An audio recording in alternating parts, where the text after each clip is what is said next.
Buenas noches a todos. Siempre hacen eso y ya saben lo que voy a decir.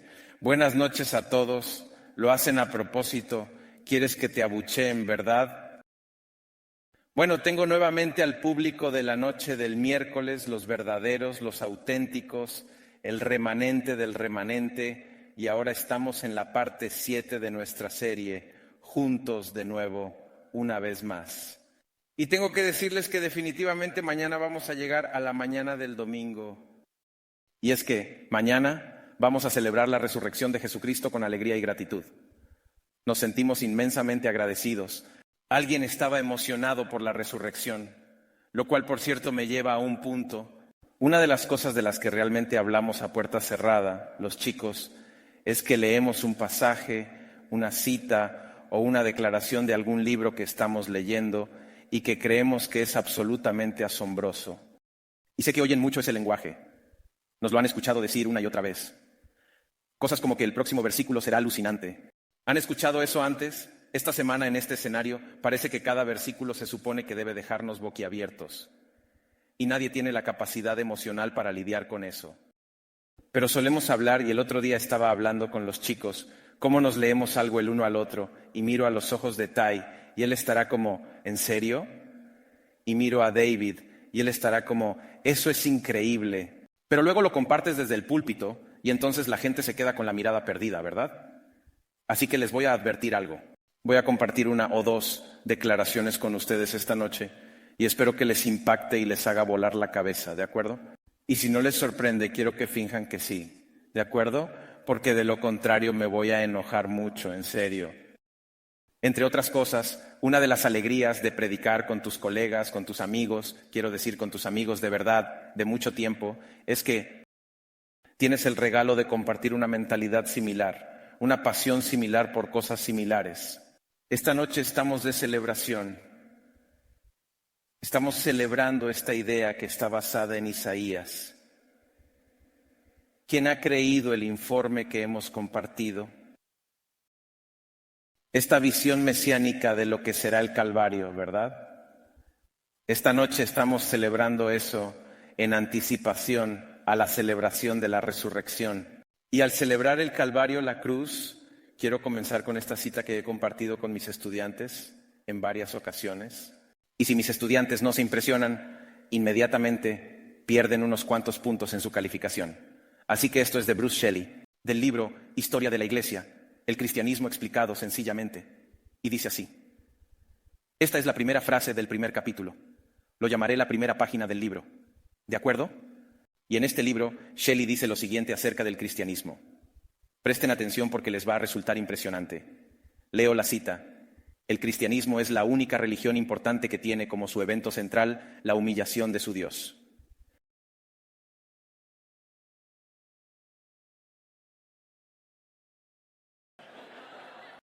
Ya lo saben.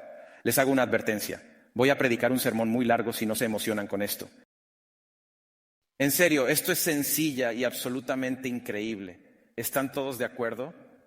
Dice que el evento central del cristianismo es la humillación de su Dios.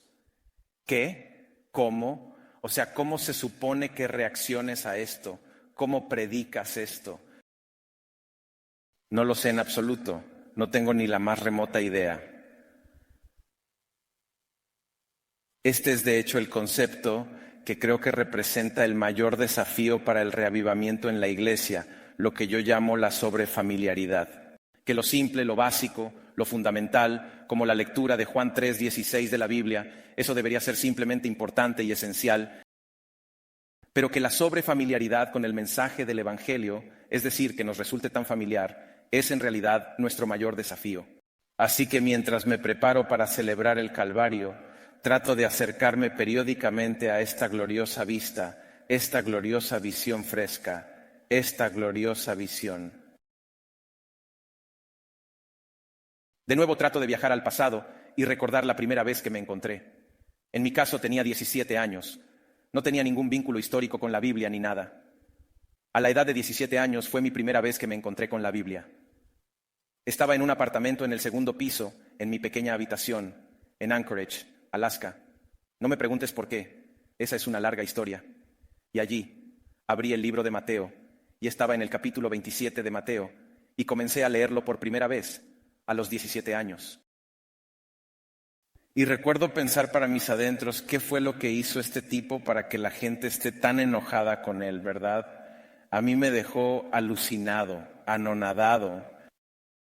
Y desde entonces solo he estado tratando de entender este increíble principio básico, realmente. La mayoría de las religiones principales en el mundo tienen un símbolo que, de alguna manera, captura la esencia de lo que esa religión representa, ¿verdad? Como en el budismo, tienes la flor de loto. La Ilustración y muchos de sus adherentes consideran que estos símbolos son representativos. En el Islam, para muchos en el mundo musulmán, tienes la creciente y la estrella. La luna creciente es el símbolo. En el judaísmo te encuentras con la estrella de David, ¿verdad? Representando la rica historia. Y esos son ejemplos de lo que resulta significativo y representativo en la forma de un símbolo que captura la esencia de tu religión. Y luego llegamos al cristianismo. Y llegamos de alguna manera a que el símbolo que captura la esencia de la religión, la esencia del cristianismo, es un instrumento de tortura y ejecución. ¿Hay alguien aquí además de mí que piense que eso es raro? Raro y tanto así que muchos de nosotros lo usamos. Lo colgamos alrededor de nuestros cuellos. Lo llevamos en nuestros coches en la forma de pegatinas. Lo llevamos en nuestras camisetas. Caminamos portando un símbolo de tortura y ejecución. Lo único que espero es que no te familiarices demasiado con lo radical que resulta ese concepto, que no te sea demasiado familiar. Ahora bien, en la iglesia primitiva de los primeros siglos, eso no pasó desapercibido para los que observaban el cristianismo en sus inicios. Porque para aquellos en el mundo pagano e incluso aquellos en el mundo judío, eso simplemente no encajaba, ¿verdad? Eso simplemente no encajaba con su concepción de lo que es la religión, de lo que es Dios. Entonces, tenemos estas personas, estas figuras que recogieron y dejaron por escrito las reacciones variadas de la sociedad y del contexto de la época. Por ejemplo, este es Justin Martyr, del siglo II. Estos son los tiempos de los inicios, muy pronto en el tiempo. Los principales pensadores cristianos, él escribe esto, dicen que nuestra locura es poner a un hombre crucificado en segundo lugar después del Dios inmutable y eterno, el creador del mundo. Aquí termina la cita. Esta es la percepción de un escritor cristiano del momento, que nos da una idea de lo que se decía en la calle, en la época del cristianismo primitivo. Y el rumor en la calle era que estos cristianos están locos. ¿Por qué están locos? ¿Porque han perdido la razón? Porque en realidad adoran ¿el qué? Adoran a un hombre crucificado. Increíble, ¿verdad? Y tienes otros ejemplos de esto. Aquí tenemos de nuevo un documento proveniente del II siglo. Es una superstición insensata y loca. Decir que su ceremonia se centra en un hombre ejecutado por su crimen y en la madera fatal de la cruz es asignar a estos santuarios abandonados y miserables lo que les corresponde y el tipo de adoración que merecen. Una y otra vez te encuentras con ejemplos en el cristianismo primitivo de lo que la gente pensaba cuando entendían el vínculo que estos primeros cristianos establecían con y el énfasis que ponían en la cruz. Y esto es lo que se percibe, que la iglesia primitiva veía en la cruz lo que podríamos llamar una terrible belleza, si es que esas dos palabras se pueden usar de verdad en una misma frase. La cruz era portadora de una terrible belleza. Hay algo verdaderamente terrible acerca de la cruz y a la vez hay algo verdaderamente hermoso acerca de la cruz. Y nos dice algo sobre Dios, y esto es lo que nos dice. Lo que nos dice es que el sufrimiento y el dolor tienen que ser integrales, tienen que ser esenciales para el Dios cristiano, ¿verdad? ¿Y por qué es eso? Y la razón principal de esto es porque el amor, en su esencia más pura y verdadera, es vulnerable al dolor y al sufrimiento. ¿Me siguen?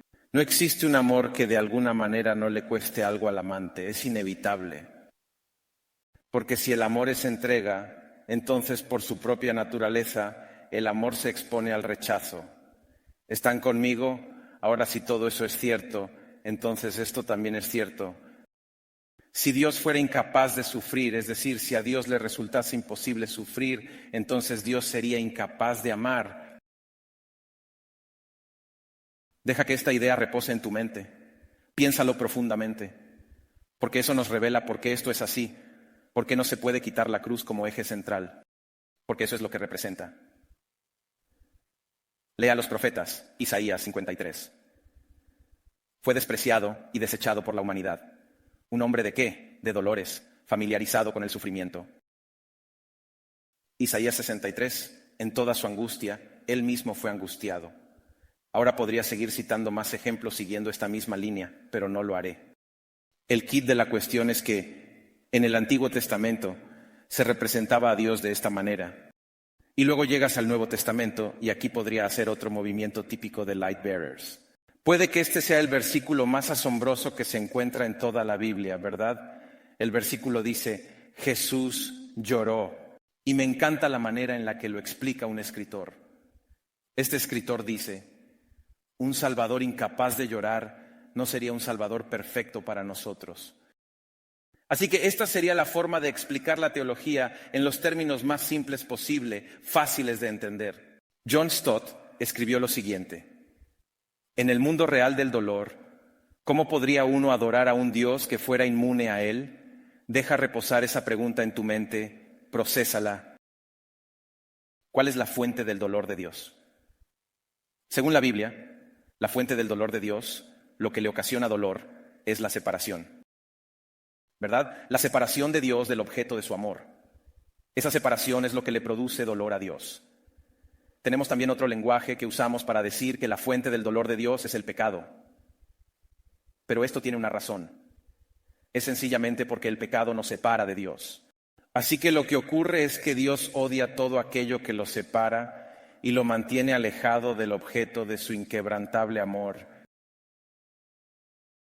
¿Están de acuerdo con lo dicho hasta ahora? ¿Hasta ahora todo bien? Entonces, si dijera, ¿sabían todos que hay odio en el corazón de Jesús? Ni un solo amén, pastor. Estaban como, lo voy a decir de nuevo. Hay odio en el corazón de Jesús. No te sientes cómodo con eso. Lo entiendo, pero es odio en definitiva, ¿no es así? Has amado la justicia y odiado la iniquidad.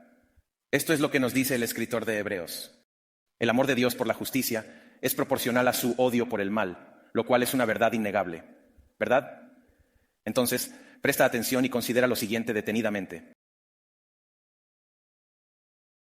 En el capítulo 3 de Génesis nos encontramos en un jardín. Ya mencioné el jardín un par de veces esta noche. Y es en este jardín que se nos presenta la separación. Y así es como se ve. Aquello que Dios... ¿Puedes leer esto conmigo? Leamos juntos. Lo que Dios más odia está dentro de lo que Él más ama. ¿Lo ven? ¿Están conmigo? ¿Lo han leído? Ahora piénsenlo un momento. ¿Es eso un problema? De acuerdo. Ahora vamos a leerlo de nuevo y aumentaremos el volumen solo un poquito más, por favor. ¿Puedes leerlo? Aquello que Dios más ama, que eres tú, ¿verdad? Yo, es decir, el ser humano, es decir, toda la humanidad está enamorada de aquello que Dios más odia.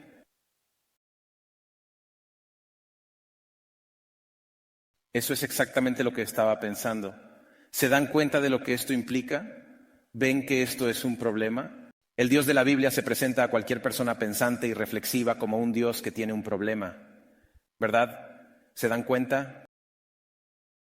Y el problema tiene que ver con el dolor que experimenta Dios. Y el dolor que experimenta Dios tiene que ver con la separación que está experimentando. La separación del objeto de su amor. Entonces aquí les planteo una pregunta. Si aquello que Dios más ama y si aquello que Dios más odia está dentro de aquello que Dios más ama, y si aquello que Dios más ama está enamorado de aquello que Él más odia. Entonces la pregunta es esta. ¿Cómo lo separa Dios? ¿Cómo separa Dios el objeto de su amor del objeto de su odio? Y eso, amigos míos, es lo que les propongo. Que eso es literalmente de lo que trata toda la Biblia. Desde el jardín que encontramos en el principio en Génesis, durante todo este extenso viaje a lo largo de la historia que nos lleva desde el Edén de vuelta al Edén, ¿verdad? Porque el Edén en realidad representa un momento único y especial en la historia humana. Unos pocos minutos en la historia humana en los que no había separación alguna. Entonces, la causa original de la separación ocurre en un jardín donde hay una serpiente que cuelga de un árbol. La serpiente está hablando, ¿se acuerdan? Tenemos un jardín y tenemos un árbol. Guarda eso en tu memoria, ¿de acuerdo? Volveremos a esa idea después. Pero la verdadera causa de la separación fueron las acusaciones graves contra el carácter de Dios. ¿Lo recuerdan? Con que Dios les ha dicho. Y luego dice lo siguiente: no morirán. Y bajo estas alegaciones, lo que hay son alegaciones filosóficas más profundas. El alegato es el siguiente: Dios es un mentiroso. Si no morirás y Dios dijo que morirías, Dios es un mentiroso. Eso significa que no se puede confiar en Dios. Eso significa que Dios te está privando de alguna felicidad, algún significado, algún propósito en tu vida, ¿verdad? La serpiente dijo: Dios sabe que el día que comas de él, se abrirán tus ojos y serás como Dios. Puedes leer todas estas cosas en ese simple pasaje en el jardín. Así que esta noche todo eso fue solo para que hablemos sobre la cruz. Esta noche vamos a partir de ese jardín donde se representaron esas acusaciones. Muy bien, ahora, en los pocos y breves momentos que tenemos juntos, vamos a avanzar muy rápidamente hacia otro jardín, ¿de acuerdo? Nos encontramos con otro jardín, porque cuando vamos a Getsemaní, la belleza de las Escrituras es que allí también se presentaron toda una serie de acusaciones. Lo que les voy a contar ocurre entre los hermosos y frondosos árboles en el jardín, y todas esas alegaciones finalmente se responden en un jardín y frente a un árbol. ¿Puedes decir amén a eso? Ese es el arco narrativo global de las Escrituras.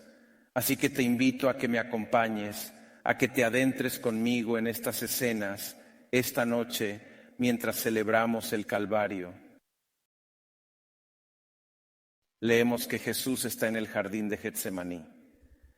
Y leemos que mientras se acerca a Getsemaní, antes de siquiera llegar a Getsemaní, está hecho un desastre. Está hecho un desastre emocional. La Biblia usa cierto lenguaje para tratar de pintar esa imagen para nosotros. Nos dice que él estaba angustiado. Si quieres usar palabras griegas, creo que es agonía. ¿Tenemos algún erudito en griego por aquí?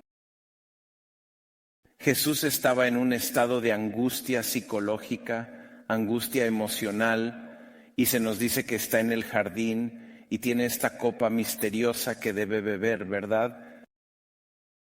Y así, el lenguaje se utiliza en la Escritura para describir y pintar vívidamente una experiencia realmente profunda y emocional. El autor Benjamin Warfield, hace muchos años, hizo un estudio sobre estas palabras y armó una especie de imagen visual para nosotros. Que Jesús estaba angustiado, es lo que nos dice Mateo.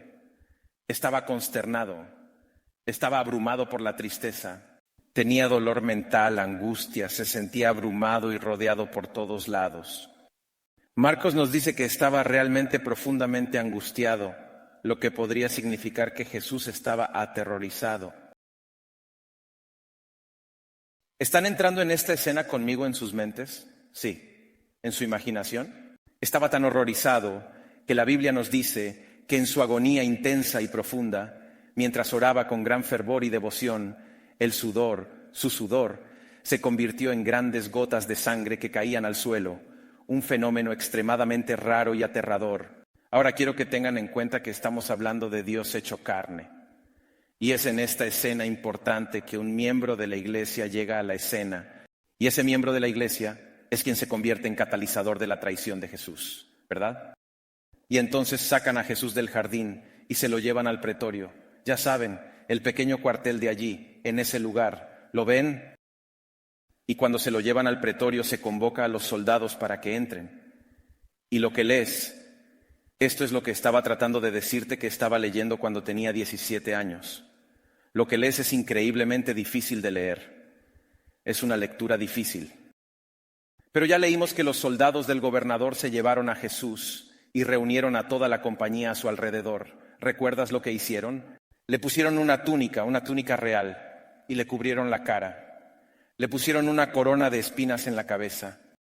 Y la Biblia luego describe que estos hombres que lo habían rodeado, la compañía, dice el texto, le estaban escupiendo en la cara. Increíble, ¿verdad?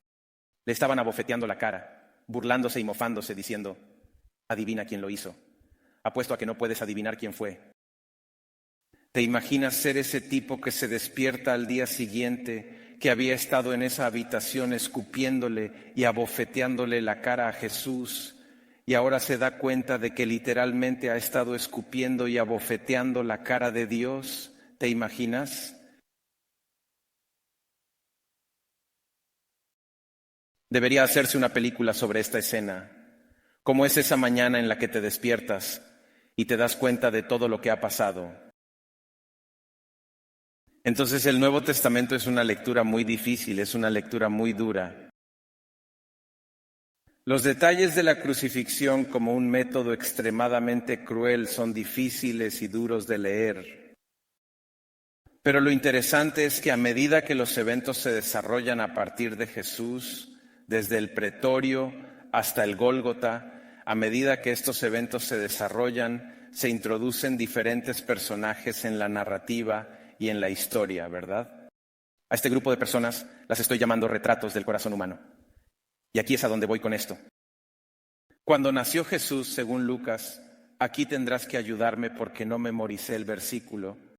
¿Recuerdas cuando nació Jesús, que hubo esa visión profética, esas palabras pronunciadas que decían, este niño está puesto para caída y para levantamiento de muchos en Israel?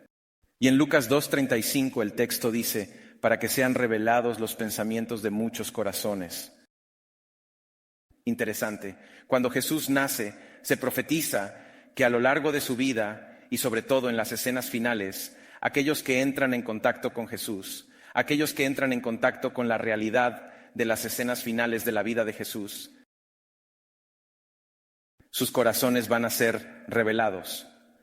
Ahora, creo que es interesante estudiar los diferentes personajes que aparecen en la narrativa porque revelan algo sobre el corazón humano y revelan algo sobre nosotros mismos, ¿verdad? Así que piensen brevemente en personas como Judas aquí, piensen en el Sanedrín, piensen en Pilato. Cada uno de estos individuos entra en escena. Ahora, es muy fácil demonizar, digamos, a un Judas, muy fácil de hacer. Y cuanto más somos capaces de demonizar a Judas como un traidor porque era codicioso, etcétera, etcétera, etcétera, más distancia podemos crear entre nosotros y Judas. Y para el lector ese es un lugar cómodo, ¿verdad? Porque seguramente no soy nada como Judas. Pero, ¿y si es algo más profundo? ¿Y si realmente desentrañáramos más capas de esta historia? Entonces Judas, sí, estaba actuando por su avaricia, pero su traición fue motivada por una frustración de que Jesús no encajaba con sus propios planes y expectativas de un rey que aplastaría a los romanos. De hecho, muchos eruditos creen que Judas ni siquiera pensaba que sus acciones llevarían a la muerte de Jesús. Lo que él pensaba que estaba haciendo era empujar a Jesús para que avanzara antes. Para él, Jesús estaba siendo demasiado pasivo, estaba siendo demasiado lento en tomar su posición de autoridad como rey de los judíos y así aplastar a los romanos. Así que llegó a la conclusión de que si conseguía poner los acontecimientos en marcha, entonces Jesús se vería obligado a reaccionar y asumir su papel. Esto es realmente y verdaderamente interesante. Una de las cosas que surgen, que reflejan los retratos del corazón humano, es que Jesús fue crucificado. La crucifixión de Jesús fue posible gracias a un miembro de iglesia que se sentía frustrado porque Dios no encajaba con su idea de cómo debería ser Dios. ¿Me sigues? Y hay diferentes retratos, como el Sanedrín. Jesús desafió al establecimiento religioso porque se preocupaban más por las regulaciones que por las personas, más por las ceremonias que por el amor. El papel del Sanedrín se puede describir como una lucha de poder para ganar mayor influencia. Es una lucha de poder para influir sobre lo que realmente debería definir esta religión, definir de qué se trata en realidad. Podemos vernos a nosotros mismos en esa historia. Tenemos a Pilato. Él estaba preocupado por su reputación, por lo que otros pensarían de él. Y si te fijas, encontramos en muchos de estos pasajes esta idea de que a Jesús se lo llevan de un lado a otro una y otra vez. Jesús, el Salvador, pasa por las manos de muchas personas distintas antes de llegar finalmente al Calvario. De hecho, si prestas mucha atención al texto y al lenguaje que se utiliza en el texto, notarás que hay un verbo que se repite: entregar. Fue entregado una y otra vez. Puedes fijarte en ese detalle en las escenas finales. Judas lo entregó a los líderes religiosos. Los líderes religiosos lo entregaron a Pilato, y Pilato lo entregó a los soldados, al establecimiento militar, para que fuera ejecutado. Lo entregaron muchas veces. Jesús pasa por muchas manos. Pasa del miembro de la iglesia a las partes interesadas y a los individuos, y luego a las multitudes. Luego es entregado a la autoridad religiosa. Luego es entregado a las autoridades políticas. ¿Con qué fin y qué propósito se comparten estos detalles? ¿Por qué los escritores de la Biblia se esfuerzan tanto en incorporar este tipo de estructura en la historia? Porque están tratando de decir que todos estamos en la historia. ¿Me escuchas? Todos aparecemos en la historia. Y los saduceos están involucrados y los fariseos también están involucrados. ¿Y quiénes son ellos exactamente? Los liberales y los conservadores están involucrados porque Jesús es crucificado a través de una coalición entre liberales y también conservadores. Todos están involucrados. Así que son en realidad retratos del corazón humano. Nos vemos involucrados en esta historia de manera inevitable. Y sé que estoy resumiendo mucho esta noche, pero solo quiero animarte a que profundices más en la historia. Los retratos detallados y fascinantes del corazón humano. Pasemos ahora a adentrarnos en la escena. El pensamiento de Juan nos describe cómo habría sido la crucifixión. La crucifixión era un método cruel de ejecución. De forma deliberada, retrasaba la muerte para que se pudiera infligir la máxima tortura. Primero, se humillaba al prisionero públicamente dejándolo desnudo. Luego se le acostaba de espaldas en el suelo mientras sus manos se clavaban o se ataban al travesaño de madera horizontal y sus pies al poste vertical. La cruz entonces se levantaba a una posición vertical y se dejaba caer en un hueco que había sido cavado para ella en el suelo. Usualmente se proporcionaba un asiento de apoyo para quitar algo del peso del cuerpo de la víctima y así evitar que se desgarrara. Pero allí quedaría colgado, indefenso, expuesto a un intenso dolor físico, al escarnio público, al calor diurno, al frío nocturno, y la tortura duraría, ¿cuánto tiempo? Varios días. Y estoy enfatizando eso por un motivo. Miren, les dije que esto es algo terrible, ¿verdad? Es oscuro, es deprimente, es pesado. No podríamos decir que te deja excesivamente inspirado, ¿verdad? Esta es la terrible belleza de la cruz. Ahora, mientras Jesús está en esta situación, mientras está colgado en la cruz, hay personas marchando a su alrededor, burlándose de él. Y aquí quiero leerles algo del capítulo 27 de Mateo. Quiero que se fijen en las palabras que están pronunciando. En Mateo 27:39 dice, ¿escucharon eso? 39 dice, y los que pasaban lo insultaban meneando la cabeza y diciendo, tú, el que derribas el templo y en 3 días lo reedificas, sálvate a ti mismo. Escuchen con atención ahora. Si eres hijo de Dios, desciende de la cruz. ¿Escucharon eso? ¿Qué les parece? Si eres el hijo de Dios, baja de la cruz. De esta manera también los principales sacerdotes, junto con los escribas, los fariseos y los ancianos, se burlaban de él y decían, a otros salvó, pero a sí mismo no se puede salvar. Si es el Rey de Israel, que descienda ahora de la cruz, y creeremos en él. Así que aquí está lo interesante, lo realmente interesante. Cuando solo lees ese pasaje, realmente no lo ves vinculado a nada más.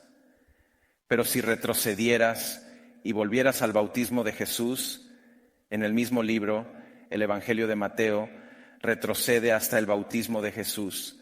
Y recuerda que cuando Jesús fue bautizado en su servicio de unción, este es su debut en su ministerio público. Los cielos se abren y la voz del Padre resuena, y la voz dice, este es mi Hijo amado en quien tengo complacencia. ¿Verdad? Este es mi Hijo amado en quien tengo complacencia. Eso está en Mateo 3. Ahora estamos en el capítulo 4 y Jesús se encuentra enseguida en el desierto de la tentación. La siguiente escena que se ve aquí es a Satanás acercándose a Jesús en el desierto de la tentación.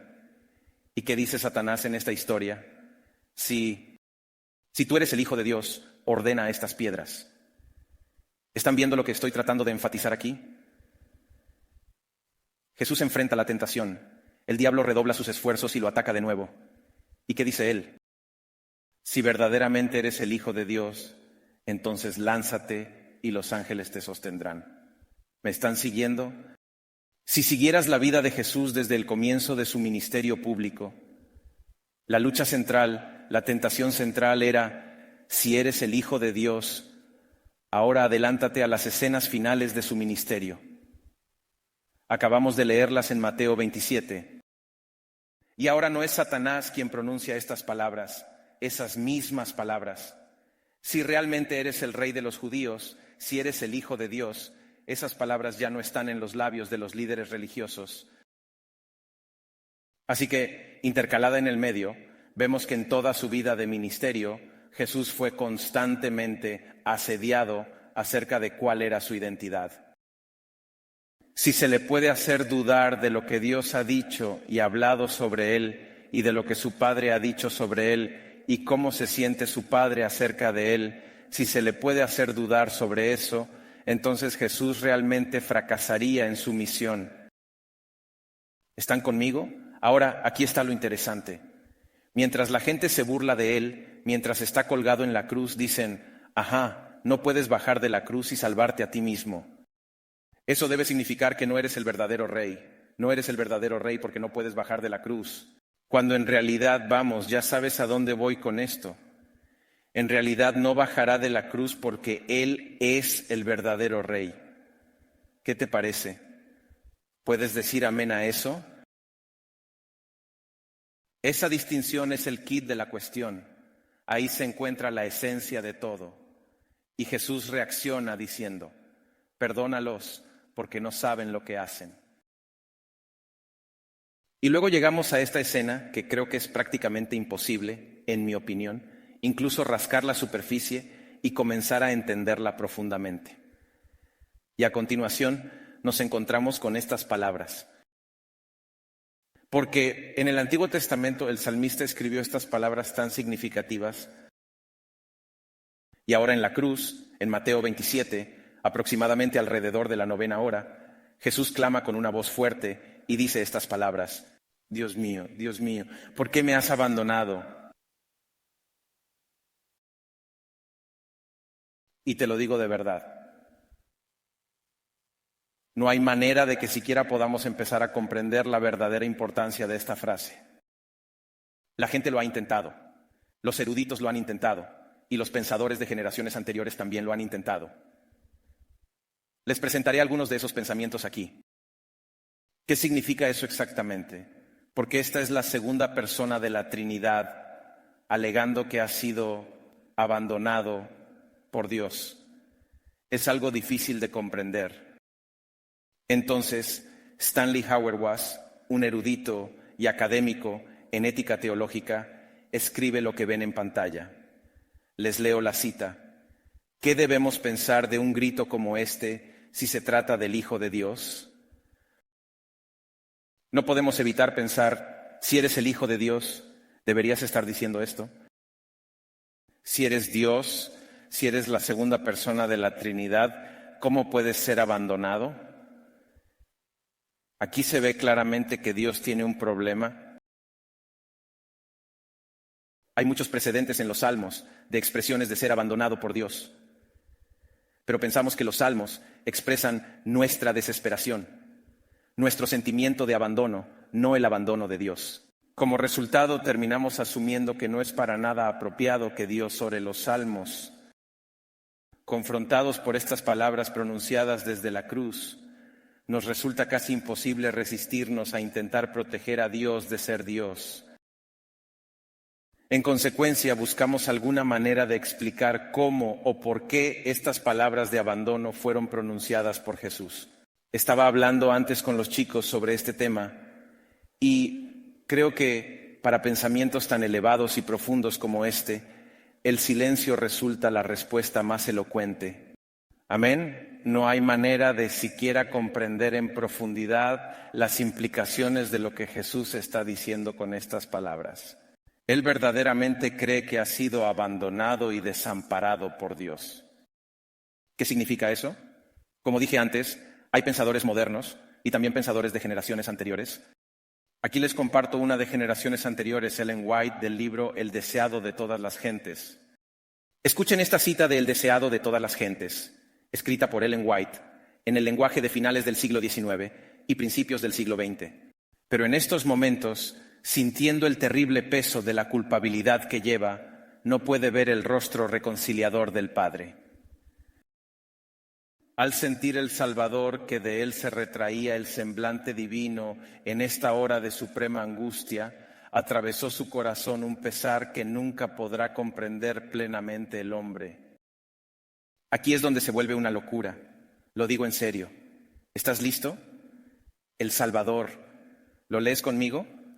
El Salvador no podía ver a través de los portales de la tumba. La esperanza no le presentaba su salida del sepulcro como vencedor, ni le hablaba de la aceptación de su sacrificio por el Padre. Temía que el pecado fuese tan ofensivo para Dios que su separación resultase eterna. Piensa en lo increíble que es eso. Intenta desgranarlo y comprenderlo mentalmente. Cuando Jesús está colgado en la cruz, ni siquiera lo sabe en el momento de su crucifixión. Él ni siquiera sabe que la victoria le espera al otro lado. En ese momento, estoy diciendo, en ese momento, cuando pronuncia esas palabras, Jesús está haciendo un compromiso de seguir adelante con el sacrificio del Calvario, incluso con la suposición, incluso con el pensamiento agonizante y desesperante de que aquí se acaba todo. ¿Qué locura es esa? Quiero decir, el tema de esta película, de estas películas, de estas escenas, es realmente increíble. No sé qué otro lenguaje puedo utilizar, solo me sale decir que es absolutamente increíble. Y sin embargo, esto es como el jardín de infancia del cristianismo, de jardín de infancia, por decirlo de alguna manera. Este es el corazón mismo del cristianismo, su verdadera esencia. Entonces, cuando los soldados van a romper las rótulas de los que están en la cruz para que puedan ser bajados antes de que empiece el sábado, porque Dios no quiera que cuando estás tratando de asesinar a alguien también quebrantes el sábado, ¿verdad? Llegan a Jesús y se dan cuenta de algo confuso en el texto. Sus reacciones de sorpresa dicen, ¿qué? Porque le rompieron las piernas a un hombre, le rompieron las piernas al otro, pero cuando llegan a Jesús, Él ya ha dejado de respirar.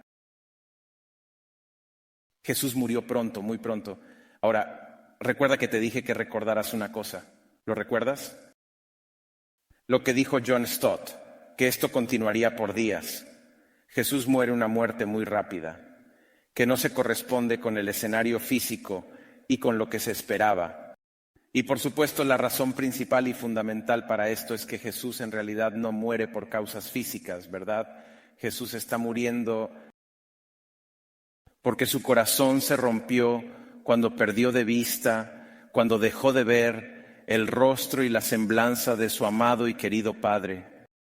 Esto es lo que leemos en las palabras que están en el texto. Dios mío, ¿por qué me has abandonado? Y esa realidad, ese peso aplastante y abrumador de todos los pecados del mundo, hizo que expulsara su último aliento.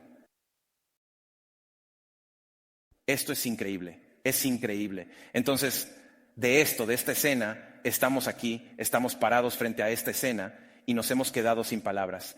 Y nos damos cuenta de que, ¿cuál es la conclusión que debemos sacar? ¿Qué implica esto? En los últimos minutos que tenemos juntos hay un dilema, hay un problema, ¿verdad? Hay un jardín, hay acusaciones contra Dios. ¿Y cómo encaja esto? Bueno, los seres humanos nos encontramos ante la cruz y allí experimentamos un proceso de reconfiguración de cómo nos percibimos a nosotros mismos, de lo que pensamos sobre nosotros mismos.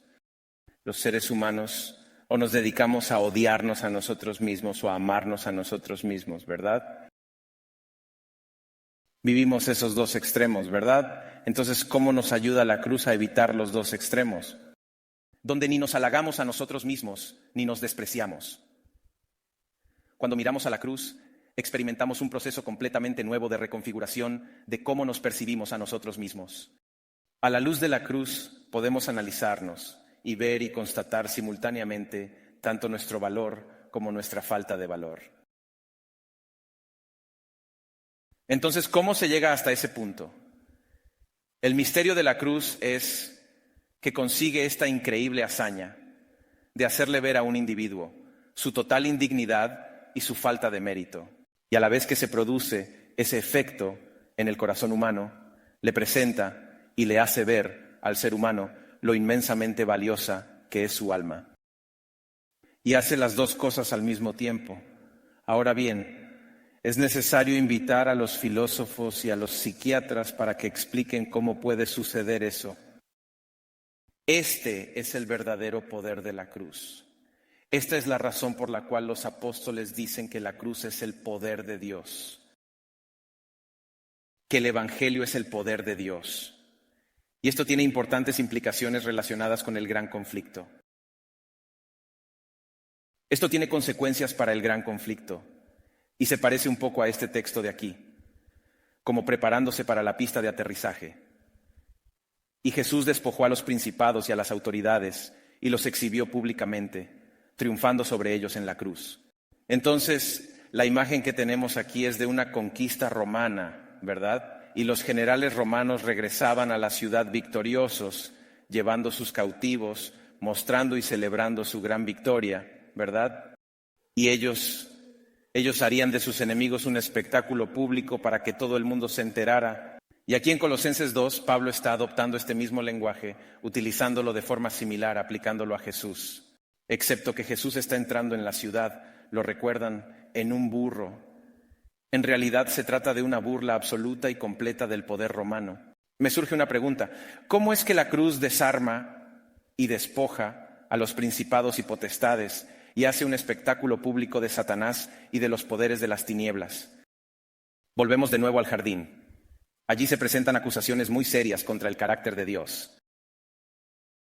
Volvemos atrás a Lucifer, quien dice: subiré al cielo y en lo alto levantaré mi trono, me exaltaré. Me exaltaré a mí mismo. Y luego dice: seré semejante a... ¿qué dice el texto? Semejante al Altísimo, seré como el Altísimo. ¿Y quién es el Altísimo? El Altísimo es Dios. Así que piensa en esto. Cuando miras al Calvario y ves a Dios colgado en un árbol, esto es básicamente lo que sucedió. En ese momento, Jesús le estaba haciendo jaque mate a Satanás. Porque cuando el diablo dijo aquella frase conocida, seré semejante al Altísimo, el golpe mortal lo asestó Jesús, quedándose suspendido en la cruz ante todo el universo, diciendo: ¿quieres ser como Dios? Pues Dios es así como me ves. Y así fue como, de un solo golpe, Jesús desarmó y despojó a los principados y autoridades y potestades e hizo un espectáculo público de los poderes de la oscuridad. ¿Puedes responder con un aleluya?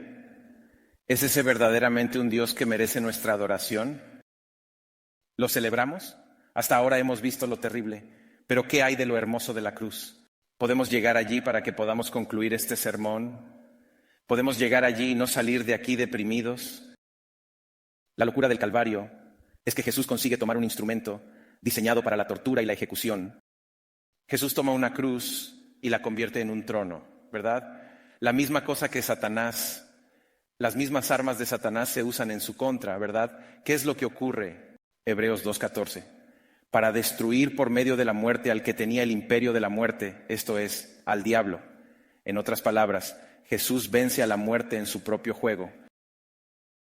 Es como David frente a Goliat en la historia de Primera de Samuel, capítulo 17, si recuerdo bien el número. Y David, con gran valentía y con gran destreza, utiliza la propia espada de Goliat para cortarle la cabeza. Lo siento, pero no lo siento. Está escrito en tu Biblia. Y allí, en el Calvario, se vuelven las tornas. Todo se invierte y se revierte. Esto es verdaderamente increíble. Y ahora, para llevarnos a la conclusión, para finalizar y concluir, Les dejo con las palabras de James Stewart aquí. Los mismos triunfos de sus enemigos los utilizó para su derrota. Obligó a que sus oscuras hazañas sirvieran a sus fines, no a los de ellos.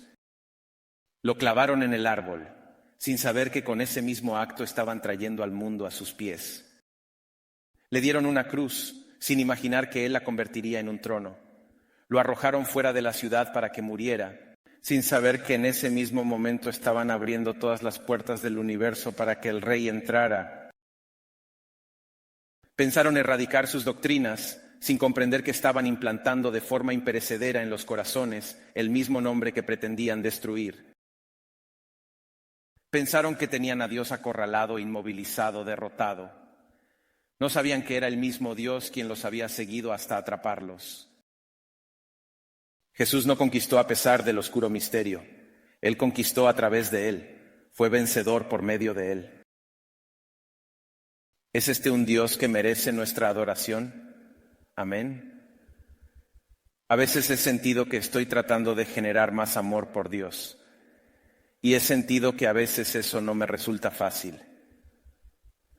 A veces he sentido que no siento que realmente amo a Dios. A veces tengo momentos en los que no siento mi fe. ¿Comprenden lo que digo? ¿Les ha pasado? Pero la verdad es que no podemos generar más amor por Dios, porque la Biblia nos dice y nos enseña que amamos a Dios porque Él nos amó primero a nosotros. Así que esta es mi conclusión, mi cierre para este tema. La única manera en la que puedo generar más amor por Dios no es fabricándolo ni diciendo, voy a tratar de amar más a Dios, me voy a esforzar más por amar a Dios. No es algo que yo pueda iniciar, pero sí puedo responder al amor de Dios. ¿Estás conmigo? Entonces, aquellos que sean verdaderamente efectivos, aquellos que los que consigan contemplar la belleza de la cruz del Calvario, son aquellos que podrán saturar sus mentes y sus corazones con las gloriosas verdades de la cruz. Y la diferencia en el viaje espiritual no es quien brilla en la oscuridad, no es quien hace todas y cada una de las cosas permitidas y elimina todas aquellas prohibidas según su experiencia religiosa. Más bien la diferencia la marcan aquellos que han encontrado una manera, escuchen esto ahora, aquellos que han encontrado la forma de exponerse a la gloria de la cruz del Calvario. Quiero convertirme en un verdadero experto en eso. ¿Puedes acompañarme y decir amén?